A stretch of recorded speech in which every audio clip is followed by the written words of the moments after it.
जय हिंद दोस्तों। मैं बहुत दिनों से सोच रहा था कि ये इस तरह का एक वीडियो बनाऊं, लेकिन बार बार मेरे मन में कुछ कन्फ्यूजन था ये, क्योंकि हमारे देश के सेना का सवाल था। 22 अप्रैल को जो हमला हुआ, नृशंस हत्या की गई 26 से 28 लोगों की पहलगाम में, वो बहुत ही निंदनीय है और बहुत ही घटिया किस्म की हरकत है।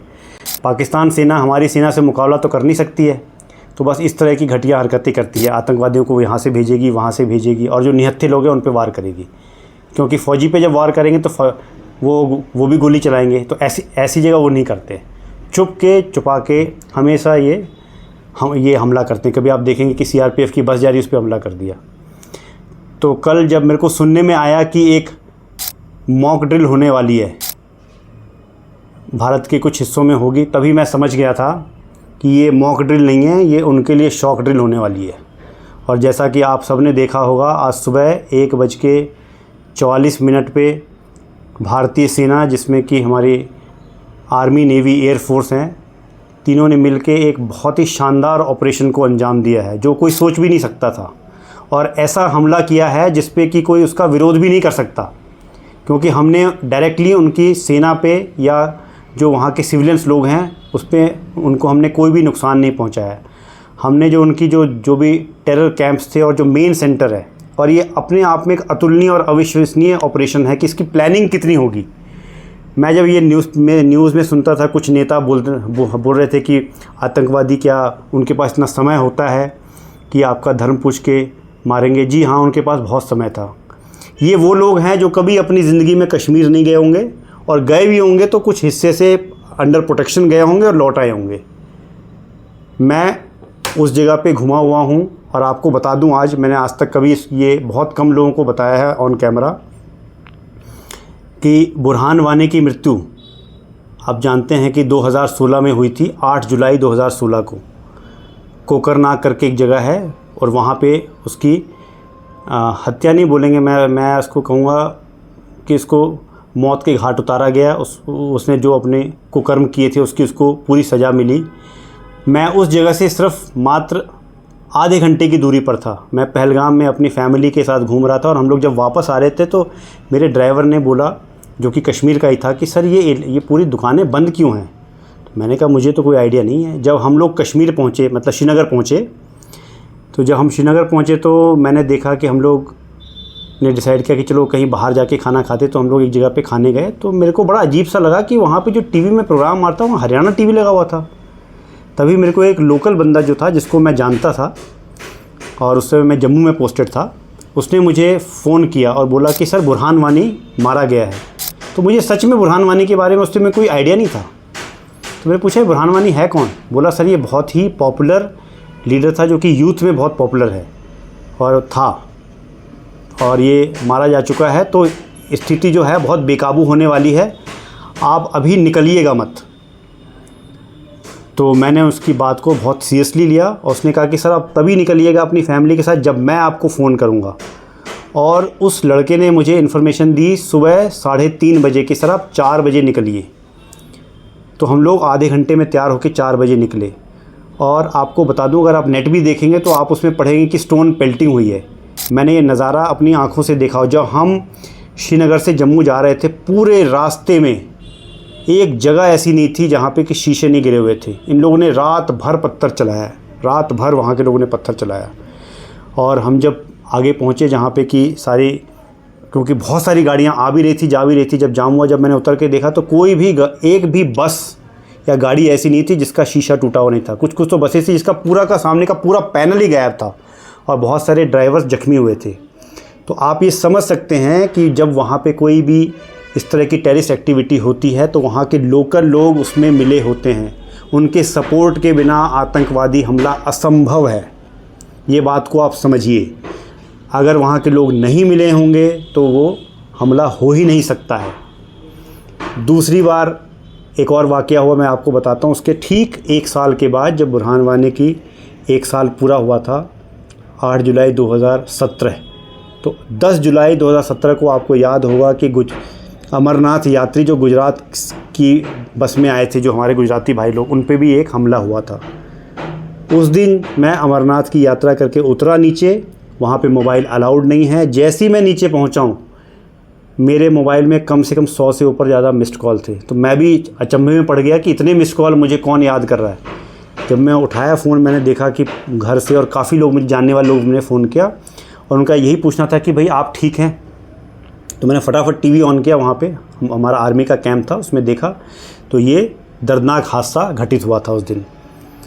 तो ये कोई भी जो घटना वहाँ पे होती है, वहाँ पे लोकल के सपोर्ट के बिना ये असंभव है, हो ही नहीं सकता। और मुझे अच्छे से याद है, अभी भी मेरे दिमाग में वो लाइनें अभी भी ताज़ा हैं। जब मेरे ड्राइवर जो वहाँ का कश्मीर का था, उसने बोला था कि 370 आर्टिकल जो है वो खुदा भी नहीं हटा सकता। उसने एक बार नहीं 2 बार बोला। तो ये सरकार ने वो काम करके दिखाया 370 हटा के। तो आप समझ सकते हैं कि वहाँ के लोगों का मानना क्या था, माइंडसेट क्या था। उनका मानना था कि 370 कोई हटा ही नहीं सकता। उसने ये शब्द बोले थे कि खुदा भी नहीं हटा सकता। तो उनका दृढ़ विश्वास था इस पर कि कोई इसको टच तो कर ही नहीं सकता। और महबूब मुफ्ती और फ़ारूक अब्दुल्ला जी ने कहा था कि अगर हुआ तो हम अपना सर्वोच्च बलिदान देंगे। तो मैं उस दिन का अभी तक इंतज़ार कर रहा हूँ कि फ़ारूक अब्दुल्ला कब अपना सर्वोच्च बलिदान देंगे। ये लोग वो लोग हैं जो अपनी बात पे कभी खरे नहीं उतरेंगे। इनकी ज़ुबान की कोई कीमत नहीं है। सुबह कुछ बोलेंगे, शाम में कुछ बोलेंगे। हमारा इससे कोई लेना देना नहीं है। आज हमारी देश के लिए बहुत गर्व का दिन है और हमें अपनी सेना पे रत्ती भर भी शक नहीं करना चाहिए। अगर हमारी सेना को कोई काम दे दिया गया है तो वो उस पर 100% खरे उतरेंगे। ये आपने इस पर कोई डाउट ही नहीं रखना है। जो लोग कभी कभी सवाल उठाते थे ना, उन लोगों पे मुझे दया आती है कि इतने मतलब ये वही सब नेता है जिनका कुछ लेना देना नहीं फ़ौज से। इनके कभी बच्चे जो है ना फ़ौज में जाते हैं ना जाएंगे।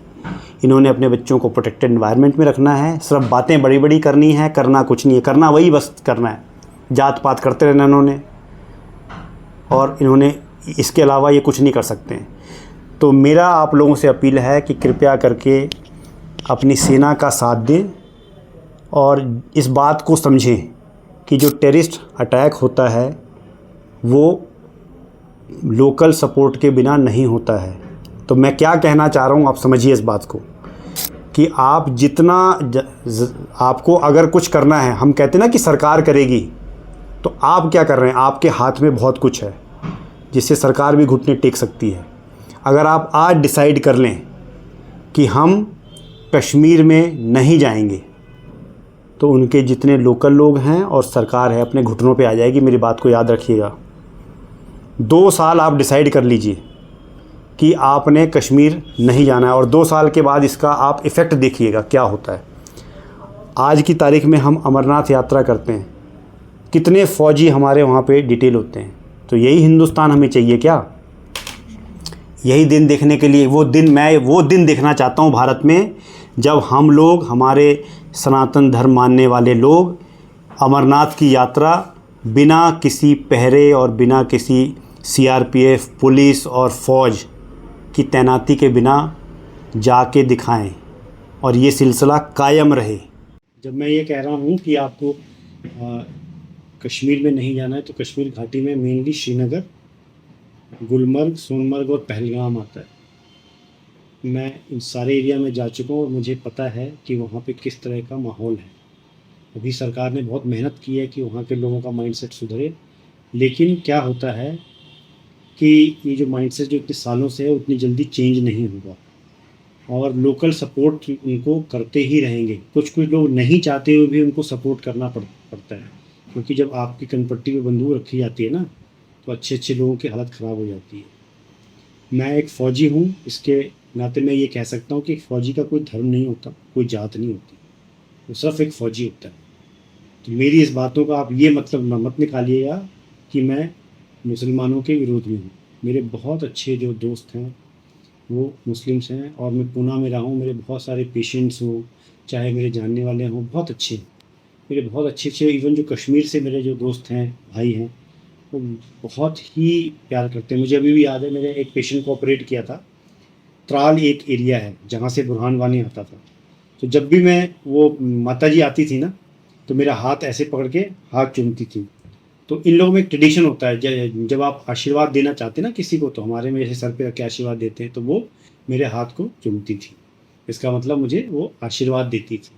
तो ये सब चीज़ें हैं जो मेरे से जुड़ी हुई हैं, मैं भली भांति सब एरियाज़ को जानता हूँ।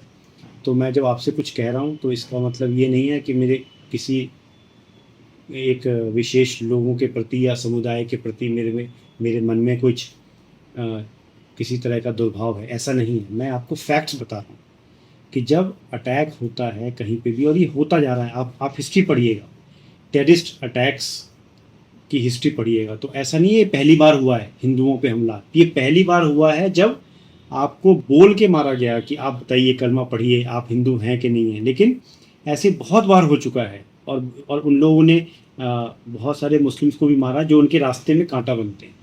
तो जो भी उनके रास्ते में कांटा बनेगा उनको वो हटाएंगे ही हटाएंगे। तो ये एक चीज़ मैं आपको और बताना चाह रहा था। धन्यवाद। जय हिंद।